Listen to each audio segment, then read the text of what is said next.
Azza wa Jal. Dialah zat yang berikan kita kemudahan untuk bisa beribadah di pagi ini. Dan kita lanjutkan dengan kajian bersama. Semoga Allah Subhanahu wa ta'ala memberikan limpahan rahmat bagi kita semuanya, sehingga kita meninggalkan majelis ini dalam kondisi dosa-dosa kita diampuni oleh Allah Subhanahu wa ta'ala. Allah ingatkan dalam Al-Quran di surat Al-Anfal yang menunjukkan bagaimana kasih sayang yang besar yang diberikan oleh Allah kepada para hambanya. Allah berfirman, wa huwa alladhi yatawaffakum bil-laili wa ya'lamu ma jarahtum bin-nahar thumma yab'atsukum fihi liyuqda ajalum musamma. Dialah zat yang mewafatkan kalian di malam hari. Wa ya'lamu ma jarahtum bin-nahar, dan dia mengetahui apa yang akan kalian perbuat di siang hari. Thumma yab'atsukum fihi liyuqda ajalun musamma. Kemudian Allah bangunkan kalian di hari itu, liyuqda ajalun musamma, untuk diputuskan sampai batas waktu tertentu, untuk diwafatkan, dimatikan sampai batas waktu tertentu. Allah Subhanahu wa ta'ala mengingatkan ini berkaitan dengan konteks orang musyrikin. Ketika orang kafir itu tidur, Allah tahu si kafir ini besok pagi ketika dibangunkan kembali Allah, ketika besok pagi dia dibangkitkan kembali oleh Allah dalam posisi dia bangun tidur, dia akan berbuat kekufuran.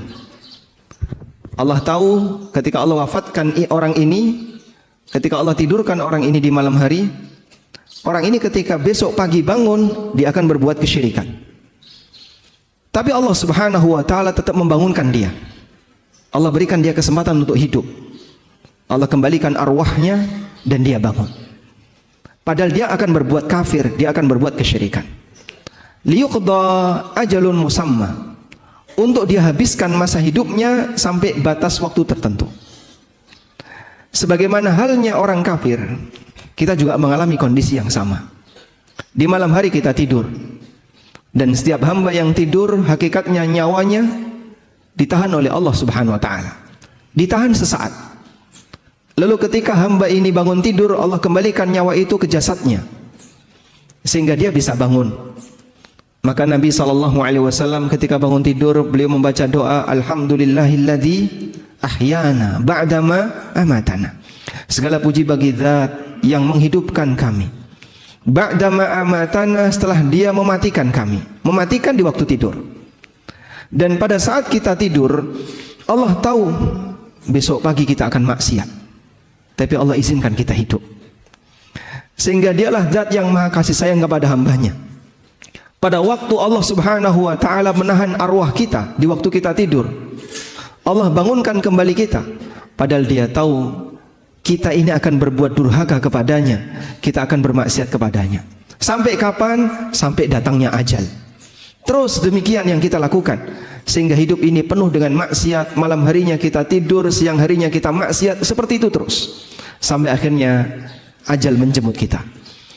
Karena itulah jamaah yang dimuliakan Allah Subhanahu wa ta'ala, ini memberikan pelajaran bagi kita agar memperbanyak istighfar kepada Allah di setiap waktu yang kita lakukan, terutama ketika di detik-detik kematian kita, pada saat kita mendekati ajal. Hadirin yang dimuliakan Allah Subhanahu wa ta'ala, tema kajian kita di kesempatan hari ini sebagaimana yang disampaikan oleh panitia, amalan terbaik di ujung usia.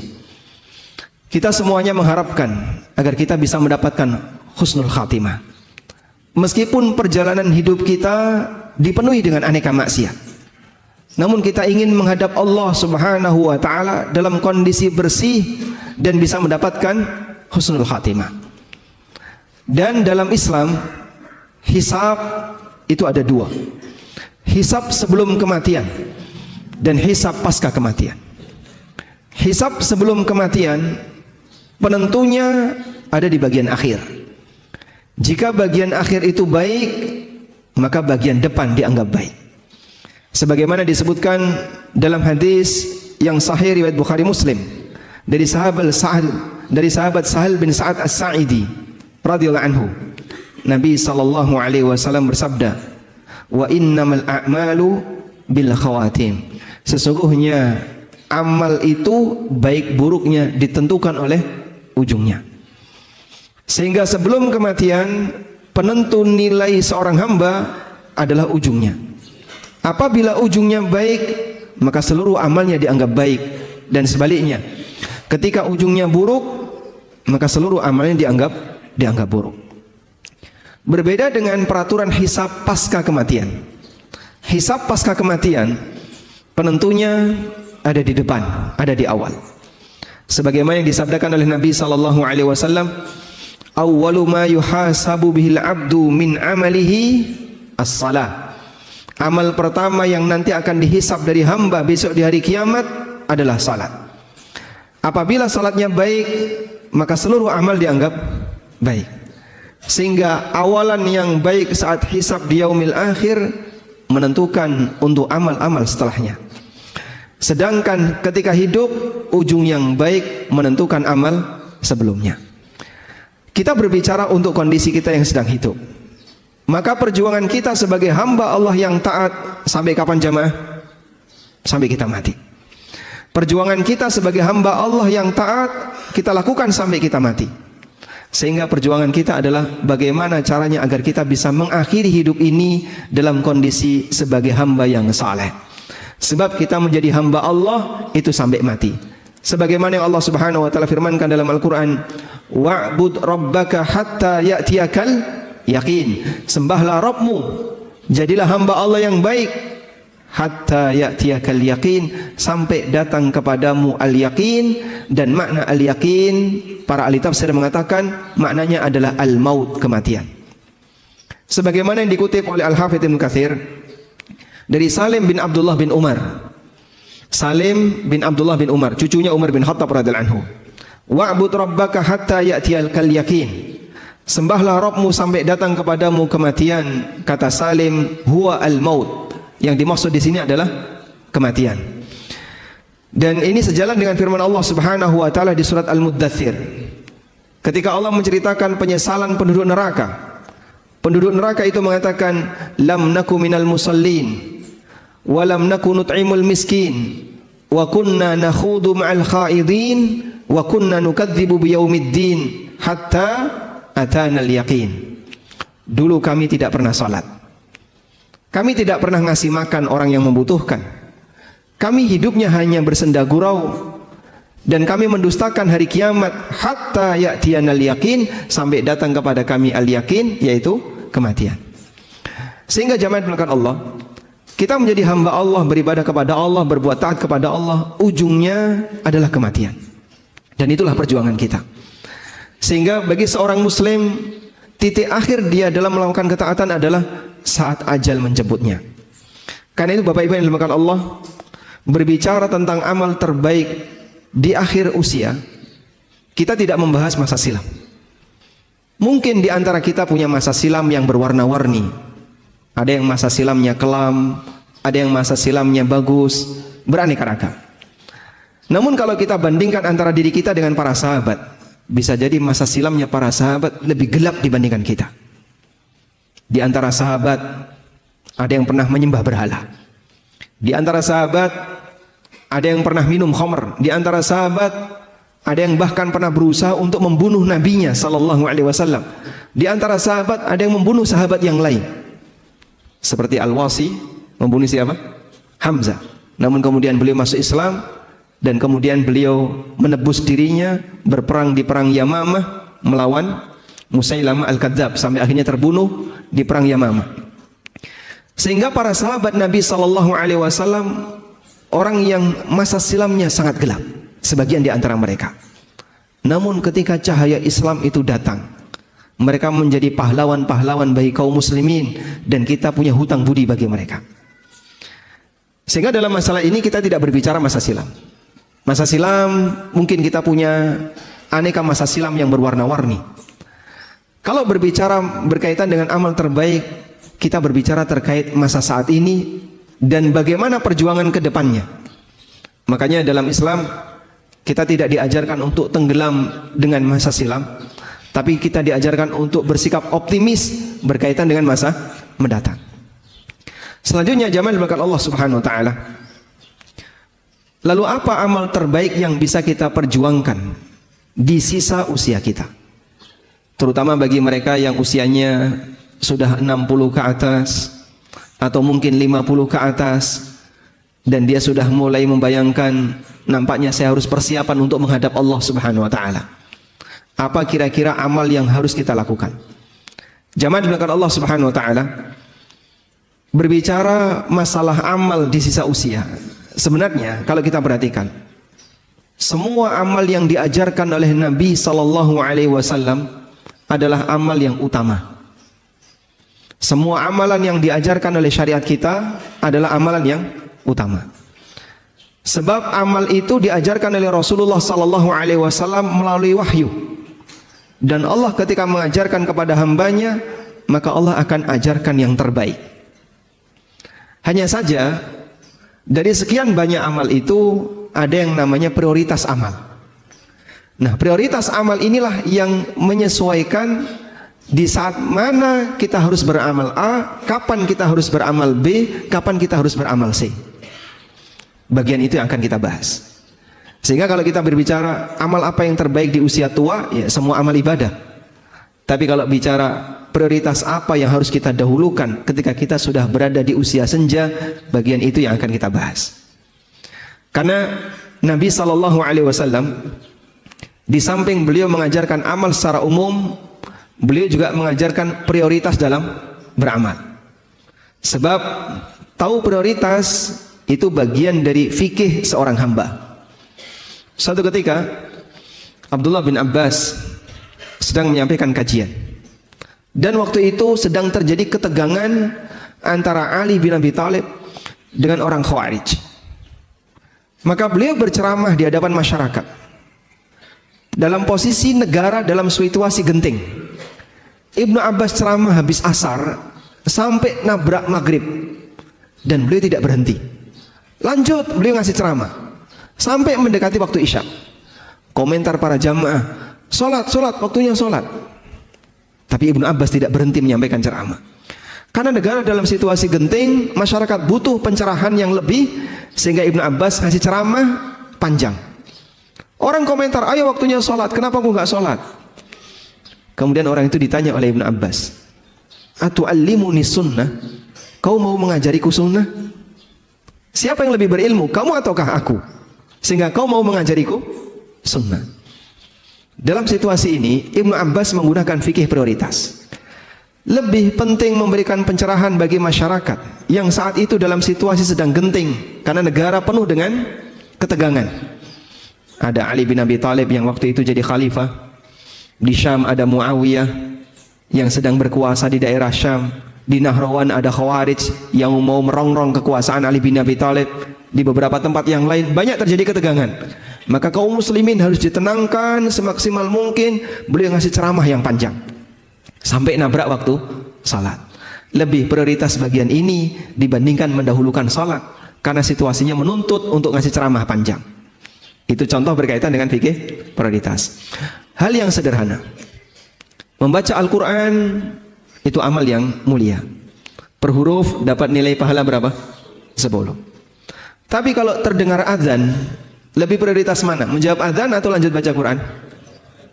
Yang mana, Pak? Kenapa? Karena itu bertepatan dengan waktunya. Sehingga Anda kalau membaca Quran saat azan berkumandang, Anda kehilangan kesempatan menjawab azan. Waktunya sudah habis ketika azan sudah selesai. Maka hentikan sementara bacaan Quran dan Anda dengarkan azan, jawab itu azan. Ketika antara azan dan iqamah, waktunya apa ini? Memperbanyak berdoa. Mana yang lebih afdol antara azan dan iqamah? Tanya jawab ketika ada kajian, ataukah orang berdoa? Syekh bin Baz rahimahullah, ketika beliau sedang menunggu iqamah, beliau duduk bersama dengan jamaah. Ada orang yang mendekat dan mau bertanya. Lalu beliau sampaikan, ini waktunya kita berdoa, bukan tanya jawab. Ada waktunya yang lain untuk tanya jawab. Nah, dari sini para ulama menggunakan prioritas. Ini waktunya amal A, lebih afdol amal A yang dikerjakan. Ini waktunya amal B, lebih afdol amal B yang dikerjakan, dan demikian seterusnya. Karena itulah jamaah dimuliakan Allah, paham prioritas bagian dari fikihnya seorang hamba. Salah satu di antara tanda fikihnya seseorang adalah dia tahu dan bisa menempatkan amal ini ada di tempat A, amal ini ada di tempat B, dan seterusnya. Sehingga ketika kita membahas tentang amalan di usia senja, itu berkaitan dengan prioritas apa yang harus kita dahulukan ketika kita sudah berada di usia senja. Tayyib. Bukan berarti bahwasanya kita meninggalkan amal yang lain, tapi di sini berbicara tentang masalah sekali lagi adalah prioritas pemilihan amal yang terbaik pada saat kita berada di usia senja.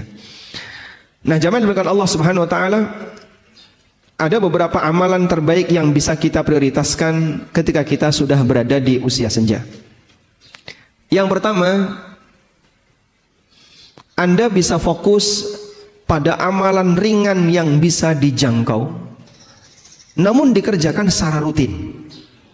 Amalan ringan yang bisa dijangkau, tapi dikerjakan secara rutin. Kenapa harus dikerjakan secara rutin? Karena pahala yang didapatkan oleh seorang hamba itu sesuai dengan rutinitasnya. Pahala yang didapatkan oleh seorang hamba menyesuaikan dengan rutinitasnya.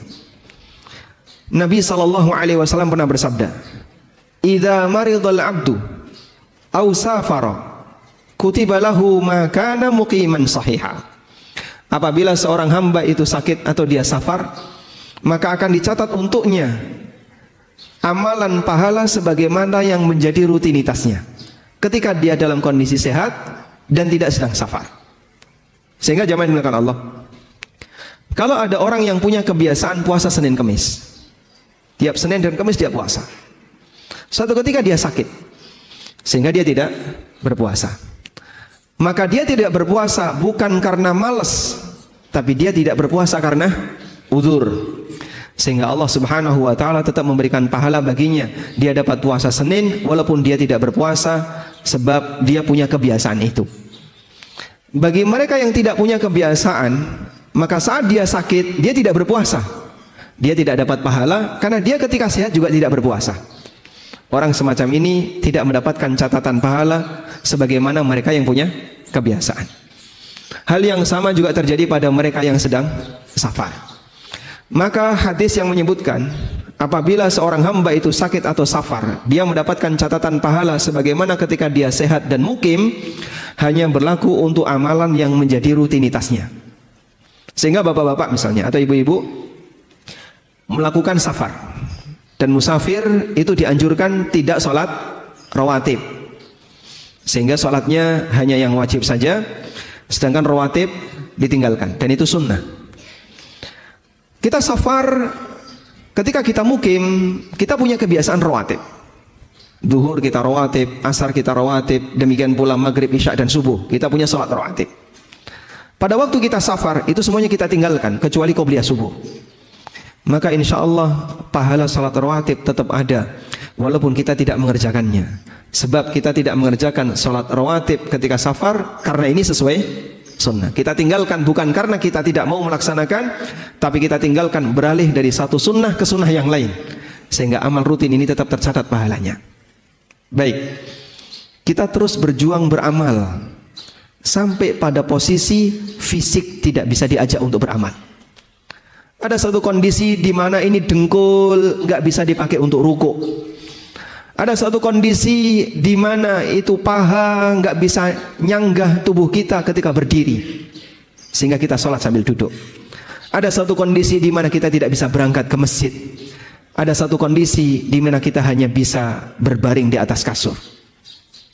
Kita butuh tabungan untuk perjuangan di hari itu. Sampai kapan? Sampai Allah memberikan kemampuan kita untuk beramal.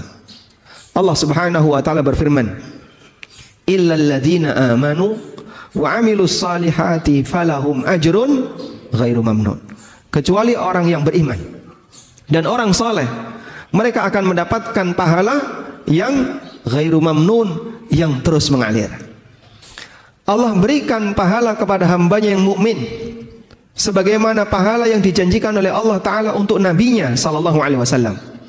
Nabi Muhammad sallallahu alaihi wasallam dikatakan dalam Al-Quran, wa inna laka la ajran ghairu mamnun, dan kau Muhammad punya pahala yang terus mengalir, nggak pernah putus.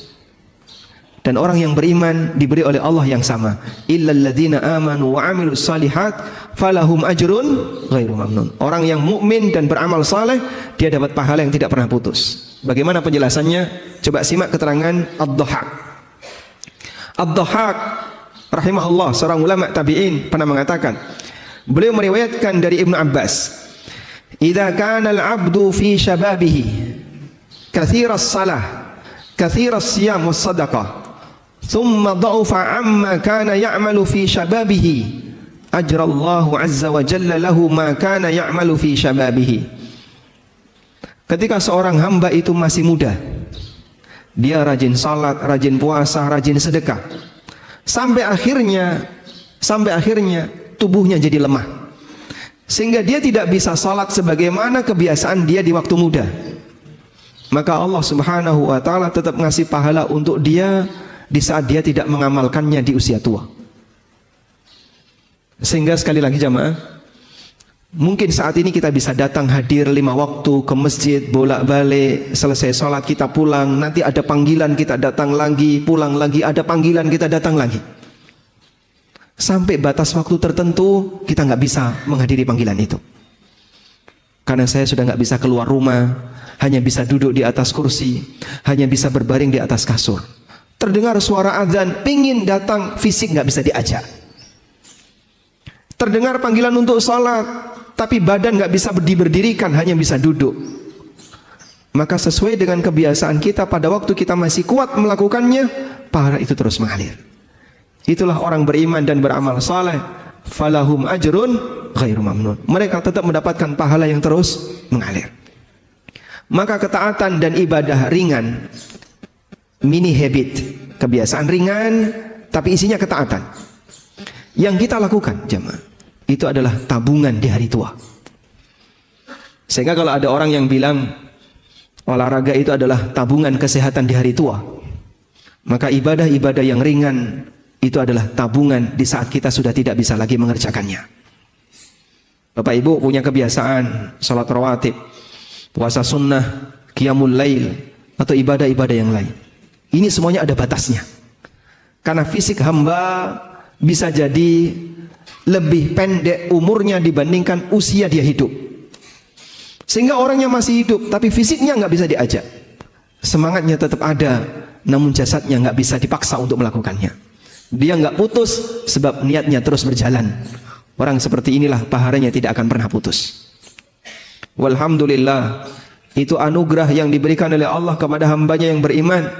Allah Subhanahu wa ta'ala tidak pernah menyia-nyiakan kebaikannya. Tabungan yang dia perjuangkan di masa mudanya tetap mengalirkan pahala sampai pun dia tidak bisa mengerjakannya.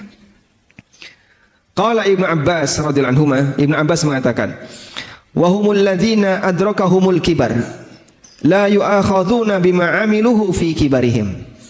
Ayat ini berkaitan dengan orang yang sudah mencapai usia tua. Dia tidak dihukum oleh Allah gara-gara dia tidak melakukan amalan disebabkan karena usia tuanya. Sebaliknya dia dapat pahala terus mengalir sesuai dengan kebiasaan dia di masa muda. Oleh karena itu jamaah, mumpung jasad ini masih bisa diajak untuk melakukan aneka amal yang beragam, maka kita isi masing-masing. Dalam masalah sedekah ada isinya. Dalam masalah sholat Anda punya kebiasaan sholat tertentu. Dalam masalah puasa ada amal sunnah tertentu. Diisi di semua cabang-cabang amal. Ringan tapi rutin. Insya Allah itulah yang nantinya akan menjadi sumber aliran-aliran pahala bagi kita di saat kita sudah tidak bisa lagi melakukannya. Karena itu jamaah dimuliakan Allah Subhanahu wa taala, Nabi SAW ketika beliau beramal, yang beliau lakukan apa Pak? Beliau lakukan secara rutin. Sebagaimana yang beliau katakan, wa inna ahabbal a'mali ilallah adwamuha wa in qalla. Sesungguhnya amal yang paling dicintai oleh Allah adalah amal yang paling rutin meskipun sedikit. Jangan berat-berat Pak, yang ringan, yang kira-kira bisa dirutinkan sampai batas jasad nggak bisa diajak lagi untuk melakukannya. Pak, kalau saya mau Daud gimana? sekiranya Bapak terlalu keberatan dengan Daud, turunkan Senin Kemis. Saya masih kuat lebih dari itu. Baik, mungkin tambahkan 3 hari setiap bulan ketika Ayyamul Bid, sehingga Anda Senin Kemis plus Ayyamul Bid. Terlalu berat, sebaiknya tidak dilakukan. Diceritakan oleh Aisyah radhiyallahu anha, pernah satu ketika ada seorang wanita yang bernama Haula bintu Thuwaid datang ke rumahnya Aisyah. Dan waktu itu ada Rasulullah sallallahu alaihi wasallam. Lalu Aisyah menceritakan kepada Nabi sallallahu alaihi wasallam, "Hadhi Haula bintu Thuwaid, za'amu annaha la tanamu al-laila."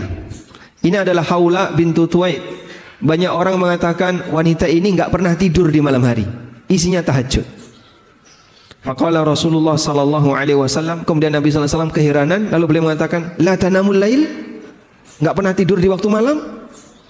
Kemudian beliau kasih arahan, "Khudhu minal a'mali ma tutiqun, fa innallaha la yamallu hatta tamallu." Ambil amal yang mampu untuk kalian rutinkan, karena Allah enggak pernah bosan sampai kalian bosan dalam beramal. Allah enggak pernah bosan untuk ngasih pahala kepada kalian sampai kalian bosan dalam beramal. Maksudnya gimana? Putus amalnya gara-gara dia kecapean. Maka akan lebih baik melakukan yang rutin tapi enggak putus, daripada yang ringan tapi enggak putus, daripada terlalu berat tapi putus. Sebab catatan kita ada pada rutinitas, bukan ada pada amal yang sifatnya borongan. Baik, ini yang pertama. Selanjutnya, prioritas yang kedua. Di saat kita sudah merasa bahwasanya kita sudah di sisa-sisa usia, 60 tahun, 70 tahun, maka amalan yang ditekankan adalah memperbanyak bertaubat kepada Allah.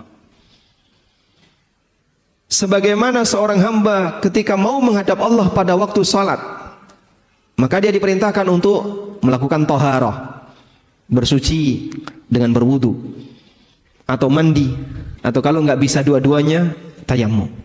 Apa fungsinya taharah? Agar hamba menghadap Tuhannya dalam kondisi suci dari hadas dan suci dari najis, sehingga dia menghadap Allah dalam keadaan suci dan bersih lahiriah jasadnya. Meskipun bisa jadi dia bawa dosa, belum suci batinnya.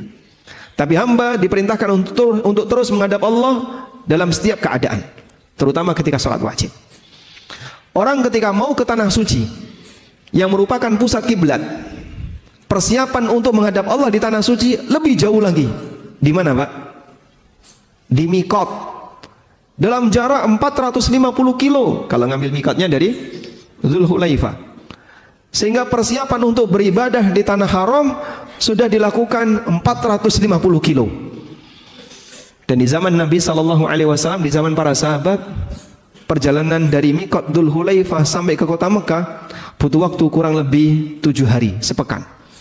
Dalam kondisi memakai pakaian ihram, tidak boleh pakai wewangian, tidak boleh menggunakan pakaian berjahit yang membentuk lekuk badan, tidak boleh ini, tidak boleh ini, ada banyak sekali larangan. Dan mereka bersabar untuk itu. Zaman sekarang orang naik bis 5 jam, itu saja sudah merasa kelamaan. Milih naik kereta 2 jam, dan itu persiapannya jauh. Sehingga zaman dimulakan Allah, untuk menghadap Allah kita butuh mensucikan diri. Orang mati menghadap siapa? Allah Azza wa Jalla. Ya ayyuhal insanu innaka kadihun ila rabbika kadhan famulaqi.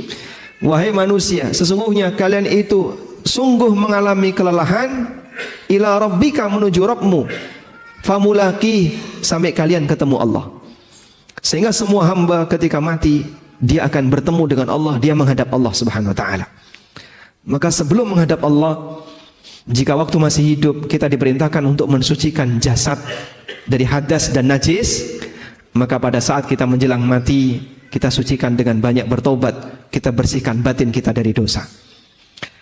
Inilah rahasia kenapa Allah Subhanahu wa taala memerintahkan nabinya sallallahu alaihi wasallam untuk memperbanyak bertasbih dan istighfar serta bertaubat setelah Fathu Mekah. dengan diturunkannya surat An-Nasr. Surat An-Nasr surat apa, Mas? Surat An-Nasr. Alam Nasrah. Ya. Wan Nasr idza jaa nasrullahi wal fath. Itu surat Al-Asr ya, wal Asr. Surat An-Nasr. Idza jaa nasrullahi wal fath. Wa ra'aitan nasa yadkhuluna fi dinillahi afwaja. Apabila telah datang nasrullah, pertolongan Allah, wal fath, dan fathu Makkah. Wa ra'aitan nasa yadkhuluna fi dinillahi afwaja. Dan kau lihat manusia, masyarakat, mereka masuk ke dalam agama Allah afwajan, secara berbondong-bondong. Ada sebagian imam yang keliru dalam membaca surat An-Nasr. Mereka baca kayak gini. Wa ra'aitan nasa yadkhuluna fi dinillahi afwaja afwajan fasabbih bihamdi rabbika wastaghfir. Berhenti di afwaja, betul. Tapi ibtida, ngulang di afwaja, keliru. Karena kalau diulang afwajan fasabbih bihamdi rabbika wastaghfir, secara berbondong-bondong sucikanlah nama Rabbmu dan beristighfarlah. Jadinya zikir jama'i. Ya. Bertasbihlah dan beristighfarlah secara berbondong-bondong, kan jadinya zikir jama'i. Padahal afwajan itu kata keterangan untuk masuk Islam. Wa ra'aitan nasa yadkhuluna fi dinillahi afwaja. Afwaja keterangan untuk orang yang masuk Islam. Bukan fasabbihnya. Keterangan fasabbih enggak ada hubungannya dengan afwaja. Wa ra'aitan nasa yadkhuluna fi dinillahi afwaja. Dan kau lihat masyarakat mereka masuk ke dalam agama Allah secara berbondong-bondong. Dan itu terjadi pada tahun 9 Hijriah. Di mana Nabi SAW kedatangan banyak tamu, sehingga Madinah banjir tamu. Dari mana, Pak? Dari berbagai suku di sekitar Jazirah Arab. Satu suku datang, ya Rasulullah, saya kepala suku A, saya dan seluruh anggota suku saya masuk Islam. Datang suku B, suku C, dan seterusnya. Sehingga mereka masuk Islam per suku, diwakili oleh utusan-utusannya. Itulah yang disebut dengan mereka masuk Islam afwajan, secara berbondong-bondong. Kemudian Allah Subhanahu wa taala perintahkan kepada nabinya, fasabbih bihamdi rabbika wastaghfir. Maka sucikanlah nama Rabbmu dan beristighfarlah. Dan itu diwujudkan oleh Nabi SAW dengan beliau membaca ketika rukuk dan sujud, Subhanakallahumma rabbana wa bihamdika Allahumma gfirli. Subhanakallahumma rabbana, maha suci engkau ya Allah, wahai Rabb kami, wa bihamdika, dengan segala pujimu, Allahumma gfirli, ampunilah aku. Beliau banyak beristighfar dalam rukuk dan sujud beliau. Kata Aisyah radhiyallahu anha, kana Nabi sallallahu alaihi wasallam yukthiru hadzal du'a yata'awwalul Qur'an. Nabi sallallahu alaihi wasallam membaca doa ini banyak-banyak ketika di akhir hayatnya karena mengamalkan perintah dari Al-Qur'an, yaitu di surat An-Nasr bagian akhir. Ada apa dengan surat An-Nasr bagian akhir? Ibnu Abbas radhiyallahu anhuma pernah ditanya oleh Umar bin Khattab radhiyallahu anhu, "Ya Ibnu Abbas, akadzalika ma taqul?" Bagaimana tafsir kamu untuk surat An-Nasr? Jawab Ibnu Abbas, "Qultu huwa ajalu Rasulillah sallallahu alaihi wasallam a'lamu bihi." Surat An-Nasr adalah dekatnya ajal Nabi sallallahu alaihi wasallam. Yang itu yang aku tahu. Bagian itu yang aku tahu. Kenapa Ibnu Abbas bisa menafsirkan surat An-Nasr idza jaa nasrullah sebagai tanda dekatnya ajal Nabi sallallahu alaihi wasallam? Oh, karena itu turun di akhir hayat beliau. Dari mana beliau tahu kalau itu turun di akhir hayatnya? Karena ketika ayat itu turun, sahabat nggak tahu kapan Rasulullah SAW meninggal. Tapi Ibnu Abbas memahami ini isyarat ajalnya Rasulullah SAW. Beliau memahami seperti ini.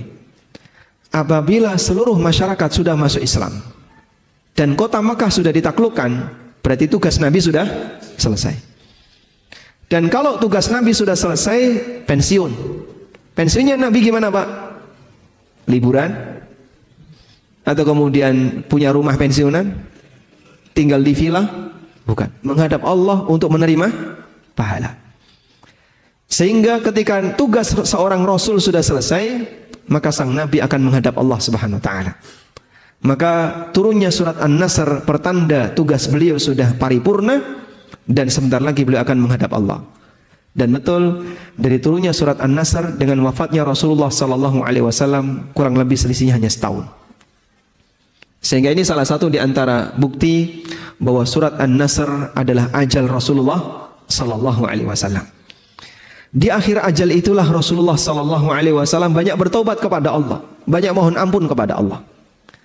Karena ketika seorang hamba mengakhiri amalnya, maka kita disyariatkan untuk mengakhirinya dengan istighfar. Sebagaimana selesai sholat, apa yang kita baca Pak? Astagfirullah, astagfirullah, astagfirullah. Sebagaimana selesai puasa, kita disyariatkan untuk bertakbir. Allah Subhanahu Wa Taala berfirman berkaitan dengan masalah puasa Ramadan. Gimana ayatnya? Walitukmilul iddata walitukabbirullaha ala ma hadakum. Dan agar engkau sempurnakan bilangan puasa Ramadan, walitukabbirullah, dan kalian puji Allah dengan mengagungkannya. Maka selesai puasa kita takbiran. Demikian pula ketika selesai haji. Fa idza afadhan nasu fastaghfirullah, apabila manusia sudah bertolak maka perbanyaklah istighfar kepada Allah. Sehingga selesai beramal kita itu disyariatkan untuk mengagungkan Allah dan banyak beristighfar kepada Allah. Itu teori beramal secara umum. Maka selesai beramal A kita istighfar, selesai beramal B kita istighfar, selesai beramal C kita istighfar. Dan kita selesai jadi orang muslim istighfar. Sebab amal kita ketika hidup adalah amal jadi apa? Seorang muslim. Kita menjadi seorang muslim sepanjang kita hidup. Maka kita akhiri amal menjadi seorang muslim ini dengan istighfar. Sebagaimana Nabi SAW mengakhiri amal beliau jadi seorang Nabi, diperintahkan oleh Allah untuk istighfar. Sehingga perbanyak istighfar di bagian akhir usia kita. Astaghfirullah wa atubu ilaih, astaghfirullah wa atubu ilaih. Bapak Ibu bisa kenang dosa-dosa kita di masa silam. Dulu saya pernah seperti ini, astaghfirullah wa atubu ilaih. Dulu saya pernah seperti ini, dulu pernah seperti ini. Coba dikenang dosa-dosa yang pernah kita lakukan, sambil dihadirkan perasaan mohon ampun kepada Allah terhadap dosa-dosa dan kesalahan itu. Karena kita ingin kita menghadap Allah dalam kondisi suci. Sebagaimana pada waktu kita salat kita menghadap Allah membersihkan lahir batin dengan cara berwudu, dengan cara bersuci. Maka kita menghadap Allah sebelum mati dengan kita banyak beristighfar kepadanya. Selanjutnya, prioritas yang ketiga. Bagi mereka yang sudah dalam posisi usia tua dan merasa ajalnya sudah dekat, maka perbanyak untuk membangun husnudzon kepada Allah. Husnudzon kepada Allah maknanya adalah kita punya harapan besar di sisi Allah dan merasa yakin Allah tidak akan menyia-nyiakan amalku. Maka sang hamba akan punya semangat. Saya punya harapan di sana. Dan saya husnudzon Allah tidak akan menyia-nyiakan kebaikan yang aku lakukan. Sehingga hamba ini memperbesar roja. Memperbesar rasa apa? Roja. Suasana batin itu dikendalikan oleh dua hal. Bainal khaufi war roja. Antara khauf dan roja. Dan para ulama mengatakan mana yang lebih diprioritaskan antara khauf dan roja. Mereka memberikan rincian. Apabila seorang hamba dalam kondisi sehat, dalam kondisi masih seger, masih bisa banyak beraktivitas, maka kedepankan khauf. Kenapa? Agar dia bisa lebih berhati-hati dan mewaspadai sehingga dia tidak berbuat maksiat. Kedepankan rasa khauf. Sebab orang yang masih muda potensinya masih besar, mungkin dia nggak mikir mati. Mungkin dia masih jauh mikir mengakhiri hidupnya. Apalagi dia punya harapan besar dengan dunianya. Dalam posisi ini keinginan untuk berbuat maksiat cenderung besar. Maka kedepankan perasaan khauf lebih dominan. Hati-hati, waspada, awas, jangan-jangan amalmu ini nggak diampuni oleh Allah. Jangan-jangan dosamu tidak diampuni. Dengan cara demikian maka dia akan lebih waspada. Sebaliknya, ketika mendekati ajalnya, maka seorang hamba lebih memprioritaskan roja, memperbesar harapan di sisi Allah. kita mau pulang. Dan ketika mau pulang, kita berharap nanti bisa dapat pahala dari Allah. Dikasih sesuatu yang indah oleh Allah. Sebagaimana seorang anak ketika mau pulang, dia ingin ketemu orang tuanya. Dia berharap di sana ada aneka hidangan yang sudah disiapkan oleh orang tua. Itulah raja. Sebagaimana dikatakan oleh Jabir bin Abdullah radhiyallahu anhu, beliau menyampaikan, "Sami'tu Rasulullah sallallahu alaihi wasallam qabla mautihi bi thalathati ayyam." Aku mendengar pesan Nabi sallallahu alaihi wasallam 3 hari sebelum beliau wafat. Apa kalimat yang dipesankan Nabi sallallahu alaihi wasallam? La yamutanna ahadukum illa wa huwa yuhsinu dhanna billah azza wa jalla. Jangan sampai kalian mati kecuali dalam kondisi kalian husnudzon kepada Allah. Dan husnudzon kepada Allah itu diiringi dengan amal. Karena orang punya husnudzon, punya harapan jika dia punya tabungan. Dia merasa ada sesuatu yang akan dia dapatkan. Maka jamaah dimuliakan Allah, bagi orang yang sudah mendekati ajal, kedepankan perasaan banyak husnudzon.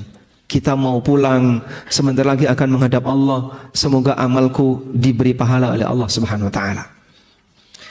Dan apabila terkumpul dalam diri seorang hamba 2 hal ini, maka Rasulullah sallallahu alaihi wasallam memberikan jaminan bahwa orang ini akan dimasukkan oleh Allah ke dalam surga dan dijauhkan dari neraka. Disebutkan dalam hadis yang sahih bahwa Rasulullah sallallahu alaihi wasallam pernah menjenguk orang yang sedang sakit. Lalu beliau bertanya, "Kaifa tajiduka?" Gimana perasaanmu saat ini? Qala, si sakit ini kemudian mengatakan, "Wallahi ya Rasulullah. Ya Rasulullah, demi Allah, inni arjullah wa inni akhafu dhunubi." Ya Rasulullah, aku memperbesar harapan di sisi Allah. Aku berharap agar Allah mengampuniku. Meskipun di saat yang sama aku takut terhadap dosa-dosaku. Kemudian Rasulullah sallallahu alaihi wasallam mengatakan, "La yajtami'ani fi qalbi 'abdin fi mithli hadzal mautin illa a'tahu Allahu ma yarju wa amanuhu mimma yakhaf." Tidaklah berkumpul pada hati seorang hamba 2 perasaan ini ketika menjelang wafatnya, kecuali dia akan diberi oleh Allah sesuai dengan apa yang dia harapkan, dan dia akan dijauhkan oleh Allah dari apa yang dia takutkan.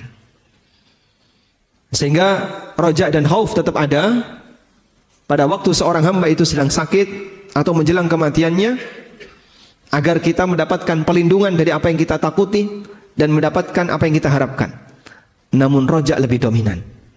Posisi roja lebih dominan sebagai bentuk husnudzon kepada Allah Subhanahu wa taala. Selanjutnya jamaah bukan Allah, prioritas yang keempat. Pada waktu kita sudah merasa di penghujung usia, fokus untuk memperbaiki diri dan tidak banyak bersengketa dengan orang lain. Mulai cooling down. Yang barangkali dulu banyak gesekan dengan teman, banyak gesekan dengan tetangga, banyak gesekan dengan keluarga, banyak gesekan dengan anak, sekarang sudah mulai diturunkan. Ada waktunya bapak tidak harus jadi raja selamanya di keluarga. Ada waktunya ibu tidak harus jadi ratu selamanya ketika di keluarga. Barangkali ada di antara kita punya karakter pengen selalu menang sendiri, pengen selalu dihormati, pengen selalu berkuasa. Kalaupun tegang gak mau kalah. Mungkin dulu kita seperti itu. Sudah saatnya ini diturunkan. Karena kita mau menghadap Allah, mau berpulang, jangan sampai ada hak orang lain yang belum selesai dan masih meninggalkan sakit hati, sehingga itu bisa menjadi sumber musibah di hari kiamat. Sebagaimana yang dipesankan oleh Imam Asy-Syafi'i rahimahullah, orang yang paling banyak menderita ketika di hari kiamat adalah orang yang paling banyak punya masalah dengan masyarakat. Beliau mengatakan, bi'sazad ilal ma'ad al-udwanu alal ibad. Sejelek-jelek bekal menuju akhirat adalah permusuhan dengan masyarakat. Semakin banyak musuh dan dia pertahankan kondisi itu, buat apa? Pak, sudah di usia 70 tahun, masih pingin selalu menang sendiri, masih pingin ngotot ini, rebutan ini, tanah sak jengkal saja sampai direwangi padu, Pak. Buat apa, Pak? Bapak sudah nggak bisa menikmati harta sebanyak itu, sehingga kadang memperjuangkan patok tanah sampai berantem dengan tetangga sampai ini. Itu semuanya mau ditinggalin. Ada yang rebutan hanya duit 200.000, 300.000 sampai harus ngotot-ngotot. Itu semuanya mau ditinggalin. Ngapain harus ngotot seperti itu? Sudah waktunya, Pak, mempersiapkan. Kita mau pulang. Dan mungkin Bapak kalaupun menang nggak bisa menikmatinya. Karena barangkali itu akan kita tinggalkan, yang menikmati orang lain. Anda yang capek, tapi orang lain yang menikmatinya. Sudah saatnya ketegangan seperti ini kita tinggalkan. Sehingga fokusnya adalah fokus, saya mau memperbaiki diri saya. Bukan malah mengajak debat, bahas politik, rano pucuke gitu. Kamu pilih yang mana? Nggak akur dalam satu masjid gara-gara beda angka gitu. Yang satu nomornya A, yang satu nomornya B. Hanya gara-gara beda angka sampai tegang. Pak, nggak lihat usia, Pak. Dapat apa yang kayak gini? Tapi kadang ada orang yang dia nggak sadar memperjuangkan sesuatu yang dia nggak dapat apa-apa. Padahal bisa jadi itu meninggalkan suasana sakit hati, permusuhan dibawa mati. Dan sering demikian. Maka jamaah yang Allah, mulailah untuk kemudian mengembalikan ke riset nol. Saya ingin mati tanpa membawa kezaliman. Dan menjadi orang yang nol kezaliman luar biasa indahnya. Rasulullah sallallahu alaihi wasallam mengkondisikan seperti itu. Ada sebuah hadis yang diriwayatkan oleh Ad-Daruqutni, meskipun hadis ini dinilai dhaif oleh sebagian ulama. Rasulullah sallallahu alaihi wasallam ketika sakit di penghujung hayat beliau mengumumkan kepada para sahabat, ada nggak di antara kalian yang mungkin pernah saya pukul dan belum balas? Ukasyah bin Mihsan angkat tangan. Saya, ya Rasulullah. Baik, silahkan sekarang kisos, balas itu pukulan. Ya Rasulullah, waktu Anda memukul saya kena kulit, karena saya waktu itu nggak pakai baju. Dan sahabat, Pak, kondisi mereka kadang terbuka dada, itu biasa. Karena di waktu itu baju masyarakat seperti bajunya orang yang sedang ihram. Pakai sarung di bawah, lalu pakai kain di atas, sehingga kadang terbuka. Maka Nabi SAW ketika berdoa terlihat putihnya ketiak beliau, bukan karena sobek lengannya, ya, tapi beliau memakai pakaian seperti orang ihram, sehingga saat diangkat dadanya kelihatan. Dan di masa itu seperti ini biasa, sebab kain waktu itu barang langka dan mahal harganya. Maka Ukasyah bin Mihsan mengatakan, ya Rasulullah, waktu engkau memukul saya, waktu Anda memukul saya, kena kulit. Maka Nabi SAW melepas kain yang menutupi pundak beliau. Silahkan sekarang pukul, kisos.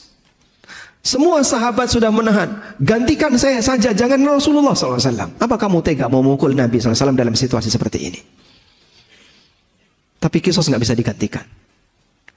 Subhanallah. Ukasyah mendekat ke jasad Rasulullah SAW. Lalu beliau memeluknya, memeluk Nabi SAW. Dan nggak mungkin seorang sahabat tega memukul Rasulullah SAW. Pelajaran yang bisa kita ambil jamaah. Inilah contoh perjuangan seorang Nabi. Seorang Nabi, Pak. Apakah beliau punya kedzaliman terhadap umatnya? Nggak mungkin. Kalaupun Nabi mendidik umatnya, lalu kadang pendidikan itu mungkin dengan pukulan. Sebagaimana orang tua mendidik anak, dalam posisi tertentu kadang orang tua mukul. Itu orang tua disalahkan nggak, Pak? Ya? Tidak. Kenapa? Dia punya hak. Kan ini dalam rangka untuk pendidikan, meskipun ada batasannya. Tidak sampai pukulan yang membekas dan seterusnya. Rasulullah SAW melakukan itu, beliau punya hak, sebab beliau pendidik bagi seluruh umatnya. Namun beliau tidak ingin seperti ini jadi sumber masalah di akhirat. Beliau undang itu orang, silakan balas. Karena itulah jamaah dibilangkan Allah, datang beberapa sahabat menghadap Rasulullah SAW. Ya Rasulullah, laqad ghala si'ru. Ya Rasulullah, harga barang pada naik. Terjadi inflasi di zaman Nabi SAW. Fasa'ir lana, tolong turunkan harga untuk kami. Apa jawab Nabi SAW? Innallaha huwal qabidul basitul musa'ir. Sesungguhnya Allah itu zat yang melapangkan dan menyempitkan rizki para hambanya. Wa inni la arju an alqallah wa laysa alayya madlamatun fi damin wala mal. Dan aku ingin menghadap Allah Subhanahu wa taala dalam kondisi tidak ada satupun kezaliman yang masih melekat pada diriku, baik berkaitan dengan masalah harta maupun masalah darah.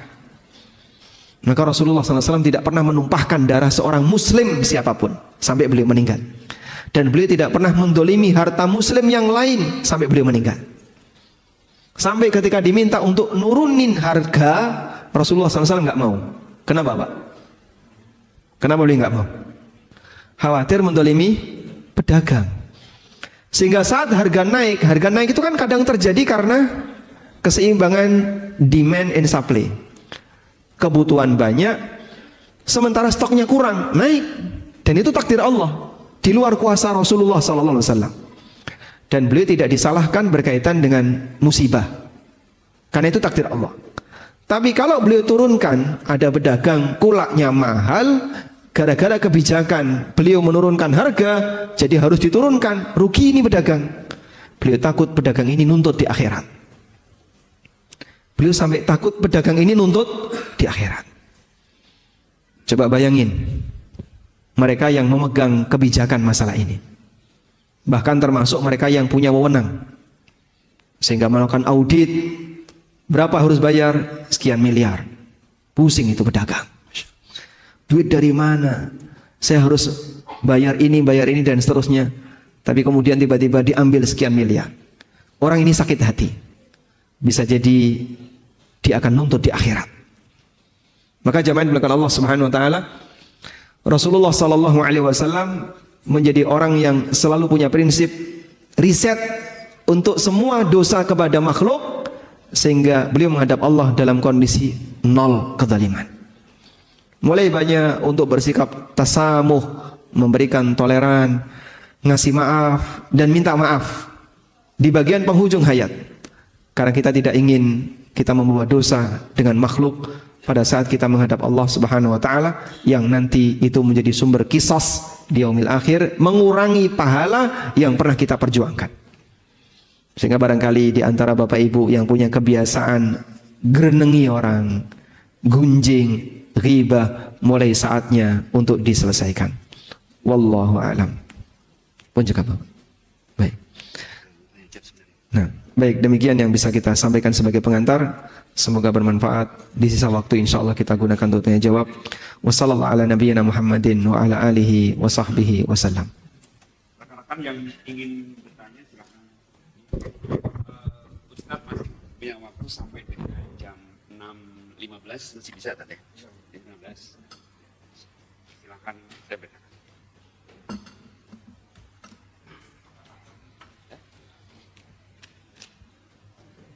Gimana?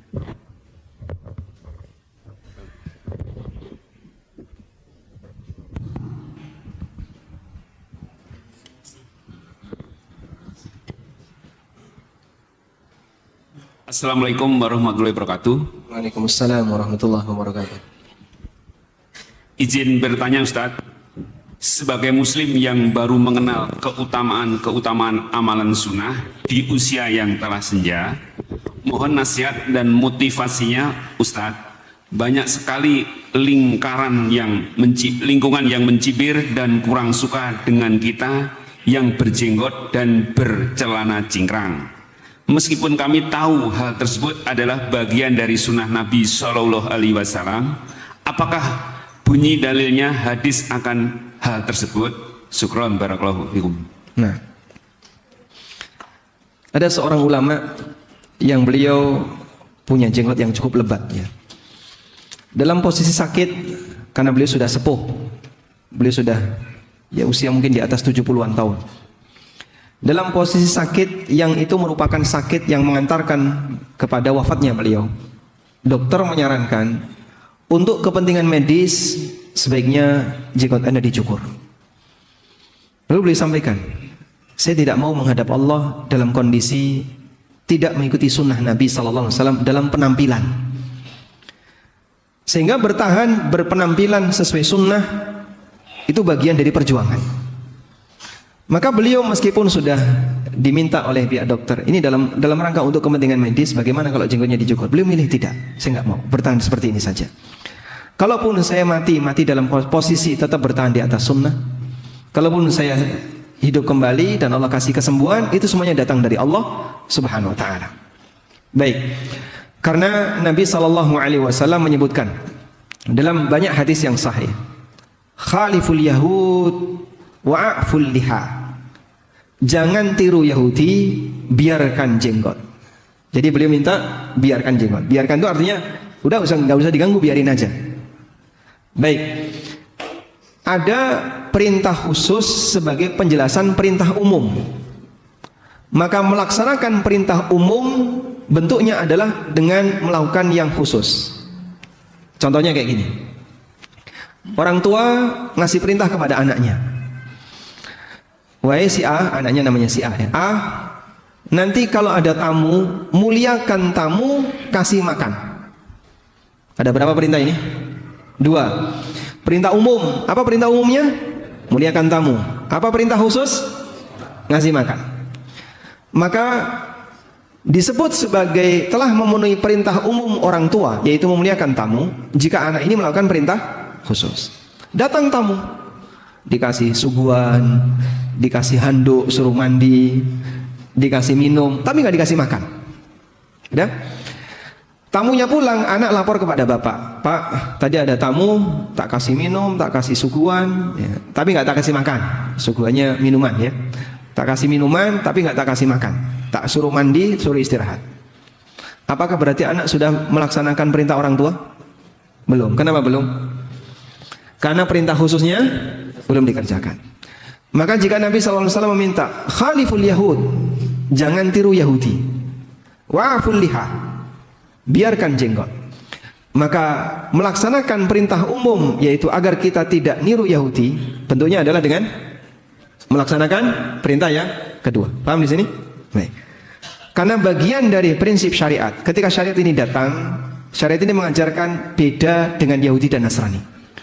Sebab dua umat ini datang lebih awal dan mereka punya penyimpangan, maka Nabi SAW datang meluruskan aneka penyimpangan itu agar tidak terjadi pada umatnya. Aneka penyimpangan-penyimpangan itu disebutkan dalam Al-Quran dan hadis-hadis beliau. Sebagian diantaranya adalah masalah penampilan. Oleh karena itu, Anda bisa bersabar ya. Barangkali tetangga atau teman, karena mereka belum tahu ilmunya, ngasih komentar demikian, ini barangkali adalah ujian, dan insya Allah itu lebih ringan dibandingkan ujian yang dialami di masa silam oleh para nabi, sehingga Anda bersabar, semoga nanti mereka juga dapat hidayah. Nah, Assalamualaikum Ustaz. Waalaikumsalam warahmatullahi taala. Izin bertanya Ustaz. Sebagian kajian sunnah terkadang juga menabrak waktu Isya. Kajian berhenti sejenak untuk adzan Isya, kemudian kajian dilanjutkan, salat Isya diakhirkan. Terkait fikih prioritas ibadah yang Ustadz sampaikan, mana yang lebih utama? Selesaikan kajian, baru lanjut salat Isya, atau salat Isya dulu, baru lanjut kajian? Jazakumullah khairan Ustadz. Baik. Mungkin barangkali pertanyaannya saya alihkan. Mana yang lebih sesuai sunnah? Adzan, kemudian kajian, qomatnya diakhirkan. Mungkin masih setengah jam atau bahkan 1 jam. Masuk Isya jam 7, qomatnya jam 8. Karena ada kajian. Ataukah adzannya ditunda sehingga nanti mepet dengan iqomat pada waktu pelaksanaan sholat Isya jam 8. Atau adzan tepat waktu lalu iqomat terus sholat. Mana yang lebih sesuai sunnah? Ya. Baik. Jika kita menginginkan agar kajian ini selesai terlebih dahulu, materi rampung, sehingga jamaah bisa mendapatkan materi secara utuh, tidak putus, maka kajian silahkan lanjut. Dan yang lebih sesuai sunnah, adzan itu mepet dengan iqamah. Sebab dulu Nabi SAW pada waktu beliau di Tabuk, Tabuk itu di mana? Di Arab ya, di utara Madinah. Jarak di masa silam perjalanan 1 bulan. Beliau ketika di Tabuk itu beliau singgah di beberapa tempat. Singgah sekian hari, pindah lagi, sekian hari, pindah lagi, sekian hari. Dalam situasi musim yang sangat panas, mereka berteduh di bawah tenda. Saat Bilal mau keluar untuk adzan duhur, tepat waktu, pas masuk awal waktu duhur, ditahan oleh Nabi SAW, jangan adzan. Akhirnya Bilal kembali masuk. Mau keluar lagi, ditahan lagi. Hatta tafi'at tulul, sampai kerikil itu keluar bayangan. Kerikil keluar bayangan itu berarti matahari sudah cukup ke barat. Karena kalau benda tinggi bayangannya gampang kelihatan, tapi kalau benda kecil itu bayangannya lebih susah kelihatan. Kerikil, benda kecil ya, kerikil keluar bayangan, berarti matahari sudah sangat ke barat. Baru Nabi SAW mengizinkan Bilal, sekarang silakan adzan. Akhirnya Bilal adzan, lalu iqamah salat duhur. Sehingga beliau mengakhirkan salat duhur dan adzannya diakhirkan. Baik. Karena itu Al-Hafidz Ibnu Hajar rahimahullah ketika menjelaskan hadis ini, beliau menyampaikan sunnah berkaitan dengan orang yang mau mengakhirkan salat, maka adzannya juga diakhirkan. Sehingga kalau salatnya tengah malam, salat Isya di sini mau tengah malam berjamaah, boleh nggak Pak? Boleh. Maka nanti adzannya bagian akhir, bukan ditaruh di depan. Wallahu a'lam. Nah, sekarang bagian kajiannya, lebih baik mana? Kajian selesai atau salat Isya dulu? Ini mempertimbangkan mana yang lebih maslahat. Kalau lebih maslahat, Isya dulu. Misal, Pak, jamaah di sini heterogen, nggak semuanya orang paham sunnah. Sehingga kalau kajian lanjut, salat Isya ditunda, mungkin ada yang mau safar, ada yang datang belum makan malam, ya, karena dia makan malamnya setelah salat Isya, sehingga dia datang berharap iqamat salat Isya bisa pulang. Begitu dia datang, kok masih ada kajian, nunggu dulu. Wah, saya buru-buru, saya pengen ini, pengen itu. Maka mungkin dengan pertimbangan ini sebaiknya langsung sholat. Atau yang kedua, enggak, di sini sudah terkondisi. Yang hadir di sini memang sudah siap untuk belajar. Dan mereka lebih senang satu paket ilmu disampaikan, selesai baru sholat. Maka mungkin sholat Isya-nya bisa ditunda dan diselesaikan kajiannya. Dan seperti ini kembali kepada kebijakan takmir. Wallahu a'lam. Ustadz, mohon bertanya mengenai pembagian waris sesuai syariat. Seorang laki-laki bujangan tidak mempunyai istri dan anak, meninggal dunia, meninggalkan 1 saudara laki-laki dan perempuan sekandung, seayah dan seibu. 2 saudara laki-laki dan perempuan seayah dan lain ibu. 3 bibi atau adik dari ayah. Bagaimana pembagian warisannya? Baik, dari 3 jalur jenis atau 3 jalur ahli waris tadi ya, saudara kandung, saudara seayah, dan bibi dari ayah. Pertama saya sebutkan dulu, bibi dari ayah ini namanya zawil arham. Zawil arham itu bukan ahli waris. Keluarga jauh yang dia tidak dapat warisan namanya zawil arham, dan zawil arham bukan ahli waris. Sehingga zawil arham nggak dapat warisan sama sekali. Yang kedua, apabila ada saudara kandung dan saudara seayah, maka saudara kandung menghijab saudara seayah, menghijab, menutupi saudara seayah, sehingga saudara seayah nggak dapat warisan. Sehingga dari penjelasan tadi, yang dapat warisan hanya saudara kandung laki dan perempuan, dibagi 2:1. Wah Pak, nanti terus saudara yang lain, bibinya, mereka iri dong Pak, nggak dapat apa-apa. Ya memang mereka nggak dapat apa-apa secara aturan hukum waris. Namun sekiranya dalam rangka untuk menutupi suasana perasaan yang nggak enak, dianjurkan bagi yang dapat warisan ngasih sebagian kepada yang nggak dapat warisan. Ya entah mungkin 10% atau sekian persen, ini saya kasihkan hadiah dari kami untuk Anda karena kita sama-sama saudara. Meskipun mereka terhijab dengan saudara kandung, saudara sebapak terhijab dengan saudara kandung. Wallahu a'lam.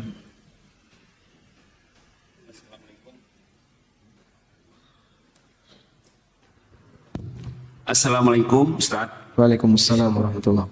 Fikih prioritas. di satu masjid ada kebiasaan membacakan hadis sahih ba'da sholat subuh, yakni dengan meminta jamaah menghentikan zikir sejenak. Pertanyaan, apakah ada kebiasaan dari sahabat tabi'in, tabi'ut tabi'in melakukan ibadah seperti ini? Hadis yang dibaca berasal dari buku kumpulan hadis sahih atau bukan dari kitab syarah? Artinya hadis polos tanpa penjelasan. Syukran Ustaz. Hadis polos ya. Istilah baru. Hadis tanpa penjelasan, hanya hadis saja. Baik, apakah ada kebiasaan selesai sholat kemudian dibacakan hadis di masa Nabi SAW dan para sahabat? Beliau SAW selesai sholat subuh itu sering sekali beliau menyampaikan tausiah. Seperti hadis Irbad bin Sariyah. Irbad bin Sariyah pernah menyampaikan, Rasulullah SAW memberikan nasihat kepada kami, mau'idhatan darifat minhal uyun, sampai membuat air mata itu berderai. Banyak orang menangis. Wa wajilat minhal qulub, hati tersentuh semuanya. Kemudian sahabat mengatakan, ya Rasulullah, ka'annaha mau'idhatum waddi'. Ya Rasulullah, apakah ini pesan orang yang mau pulang selamanya, mau pergi selamanya? Apakah ini pesan orang yang mau meninggal? Fa'ausina, kalau demikian berikan wasiat kepada kami. Lalu beliau ngasih wasiat, alaikum bisunnati wa sunnatil khulafa'ir rasyidin al-mahdiyina min ba'di addu 'alaiha bin nawajid. Hadis yang ma'ruf ya. Pegangilah sunnahku dan sunnah khulafa'ur rasyidin, gigit dengan gigi geraham kalian. Hadis yang ma'ruf, dan itu disampaikan setelah subuh. Rasulullah SAW juga kadang selesai subuh tanya kepada sahabat, siapa di antara kalian yang punya mimpi? Silakan ceritakan. Barangkali aku bisa mentakwil. Maka ada yang cerita tentang mimpinya, lalu ditakwil oleh Nabi SAW. Kalau nggak ada yang lapor, maka beliau sendiri yang bercerita tentang mimpinya. Aku bermimpi seperti ini. Kemudian beliau jelaskan mimpinya. Dan mimpi Nabi itu wahyu. Sehingga Rasulullah SAW menawarkan takwil mimpi, dan beliau terkadang juga menceritakan tentang mimpi beliau. Dan itu setelah subuh. Kadang Nabi SAW menyampaikan nasihat tertentu setelah subuh. Maka ba'da subuh itu forum ilmu di Masjid Nabawi. Dan sampai sekarang seperti itu masih berlanjut. Sebagaimana ba'da maghrib juga jadi forum ilmu. Karena itu kalau sekiranya pembacaan hadis dan menunda waktu Anda untuk berzikir sejenak, saya kira ini tidak sangat mengganggu. Karena baca hadis tanpa syarah hanya sebentar. Sehingga kalau bicara prioritas, insya Allah baca hadis Anda bisa dengarkan dengan seksama. Dan perhatikan, ini sabda Nabi SAW. Atha bin Abi Rabah pernah datang seorang anak SMP, kemudian bilang kepada Atha, wahai Imam Atha, saya mau membacakan hadis kepada Anda. Kemudian beliau duduk dengan rapi, nunduk didengerin, silahkan dibacakan. Selesai anak ini membacakan hadis, pergi dia. Lalu Atha mengatakan, laqad sami'tu hadzal hadis qabla ayyulada hadzal sabi. Aku sudah mendengar hadis ini sebelum anak ini dilahirkan. Tapi beliau tetap mendengarkan dengan seksama. Karena ini sabda Rasulullah sallallahu alaihi wasallam. Abdi dalam, Pak, orang keraton. Kalau ada sabda keraton, diam dia, nunduk mendengarkan. Sebagai bentuk penghormatan, padahal itu yang dibacakan surat dari sultan kepada seluruh abdi dalam misalnya. Itu mereka nunduk memperhatikan, nggak berani bicara, nggak berani ngobrol, nggak berani tulanan HP. Kita mendengarkan ayat Al-Quran, kadang main HP, padahal itu firman Allah. Kita mendengarkan sabda Nabi SAW, kadang nggak digatekno, padahal itu sabda Rasulullah SAW. Sebagaimana kita menghormati orang tua ketika ngasih nasihat, ya. Orang tua lagi bicara, kita gimana, Pak? Ya, mendengarkan dengan seksama sebagai bentuk penghormatan kepada beliau.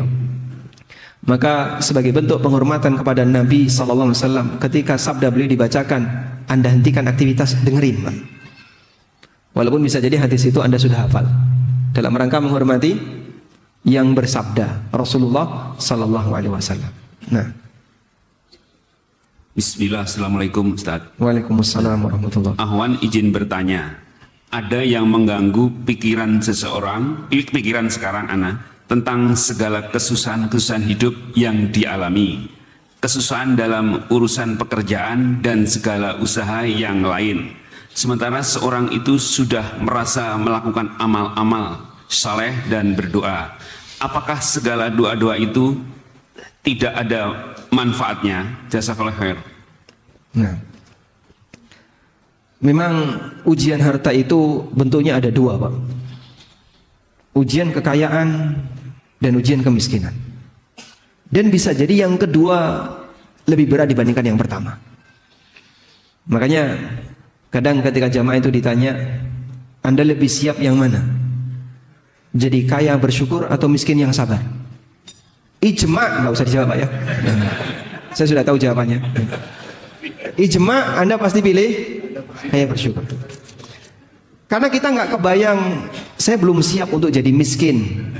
Jadi miskin rasanya berat sekali. Jadi orang yang penuh dengan musibah ekonomi itu rasanya berat.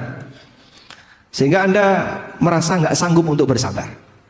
Meskipun dua-duanya ujian, baik kaya maupun miskin dua-duanya ujian. Tapi bagi para sahabat, mereka itu punya kecenderungan kadang lebih milih sabar daripada syukur. Seperti yang terjadi pada Abu Dzar radhiyallahu anhu. Beliau pernah mengatakan, atau dalam keterangan yang lain Abu Darda, beliau pernah mengatakan, Abu Darda mengatakan, al-maradu ahabbu ilayya minas sihah wal faqru ahabbu ilayya minal ghina.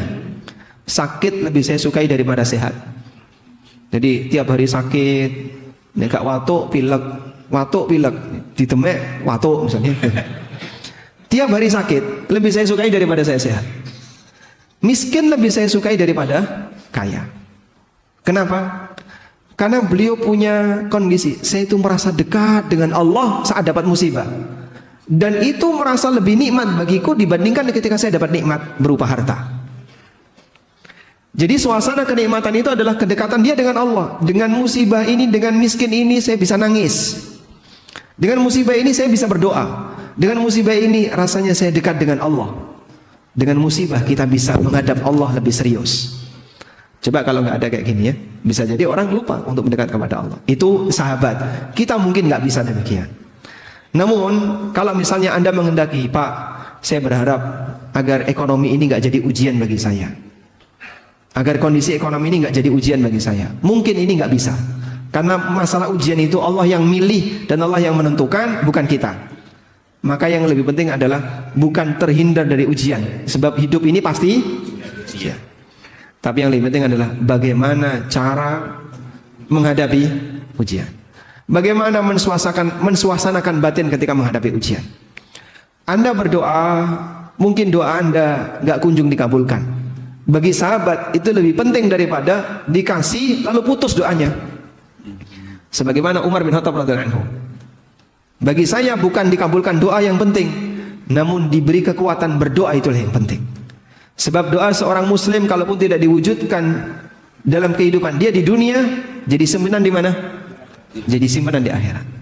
Sebagaimana disebutkan dalam hadis riwayat Muslim, ma idza yad'ul muslimu bida'watin, apabila seorang muslim berdoa yang selama doa itu lam yakun fihi itsmun wala qati'atu rahim, tidak ada isi dosa dan tidak memutus silaturahmi, maka Allah wujudkan doa itu menjadi salah satu dari 3 pilihan. Allah kabulkan doa itu, atau Allah simpan di akhirat, atau Allah jadikan sebagai pengganti dari musibah yang andaikan musibah itu terjadi nilainya sebagaimana nilai doanya. Sehingga dia tidak mengalami kecelakaan, dia tidak mengalami sakit. Andaikan dia sakit, biaya yang harus dia keluarkan sama dengan rizki yang dia minta, bahkan bisa jadi lebih besar. Sahabat ketika mendengarkan ini, mereka langsung mengatakan, "Idzan nukthir ya Rasulullah." Kalau begitu saya perbanyak doa ya Rasulullah. Kata Nabi SAW, Allahu aktsar, Allah lebih kaya dibandingkan apa yang kalian minta. Maka ada orang yang berdoa lalu dikabulkan, selesai doanya. Ada orang yang berdoa tapi gak dikabul-kabulkan, berhenti gak doanya? Ada yang berhenti, ada yang tidak. Nah yang tidak berhenti inilah yang baik. Sehingga ketika dia sering untuk pintu, hampir saja akan dibukakan. Wallahu a'lam. Terakhir untuk ini nanti Bapak yang mau langsung nanti di sini ya, satu ya. Sudah. Saat usia tua kita harus cooling down. Gimana kita menyikapi anak yang susah mau sholat atau ngaji atau berhijab syar'i? Kadang-kadang saya harus debat selalu. Bagaimana Ustaz? Nah. Baik. Ini berkaitan dengan perjuangan kita untuk melindungi diri kita dan anak kita dari neraka. Bagian ini Anda pertahankan, sehingga tidak ada toleransi. Perjuangan Nabi Nuh untuk menyelamatkan anaknya sampai kapan? Sampai anaknya mati. Demikian pula perjuangan Nabi Muhammad SAW mengingatkan keluarganya sampai beliau wafat. Sehingga beliau berpesan, la taj'alu qabri 'idan, jangan kau jadikan kuburanku sebagai tempat perayaan. Jangan jadikan kuburanku sebagai masjid. Itu di detik-detik terakhir. Nabi Ibrahim alaihissalam mewasiatkan anaknya untuk jadi muslim ketika beliau mendekati wafat. Wa wassa biha Ibrahimu banihi wa Yaqubu ya baniya innallaha astafa lakumuddin fala tamutunna illa wa antum muslimun. Dan ini diwasiatkan oleh Ibrahim kepada anak-anaknya, demikian pula kepada Yakub. Allah juga berfirman, am kuntum syuhada'a idh hadara Yaqubal mautu idh qala li banihi ma ta'buduna min ba'di. Apakah kamu hadir ketika kematian mendatangi Yakub, lalu dia mengatakan kepada anak-anaknya, siapa yang kau sembah setelah aku meninggal? Qalu na'budu ilahaka wa ilaha abaika Ibrahim wa Ismail wa Ishaq. Mereka mengatakan kami akan menyembah Tuhanmu dan Tuhan bapak-bapakmu, yaitu Ibrahim, Ismail dan Ishak. Ilahan wahidah. Baik, dari sinilah kita bisa memahami bahwa tugas orang tua mendidik anak sampai kapan, Pak? Sampai dipisahkan dengan kematian. Dan dalam hal mendidik anak terkadang memang butuh debat. Kalau memang anaknya itu ngeyel, dan orang tua punya hak di situ. Tapi ini bukan perdebatan yang tercela sebagaimana yang tadi kita singgung. Yang kita singgung itu perdebatan masalah yang mungkin dia nggak punya kepentingan. Usia 70 tahun, pokoknya saya harus jadi ketua takmir. Kalau enggak gimana? Nggak mau. Ya. Pokoknya harus yang paling depan, ketua yayasan, ketua ini. Apa yang mau diperjuangkan? Regenerasi, Pak? Jangan. Ya. Pokoknya yang tua jangan digeser. Tunggu sampai mereka mati semua. Ada kayak gitu, Pak? Mungkin ada sebagian orang. Dia memperjuangkan apa? Yo, saya pengen punya posisi. Pengen dimuliakan, pengen punya status sosial. Di tempat kerja dia sudah dilengsarkan, kan pensiun ya. Di kantor sudah nggak punya posisi, nggak jadi ketua RT di lingkungannya. Satu-satunya sasaran tinggal masjid.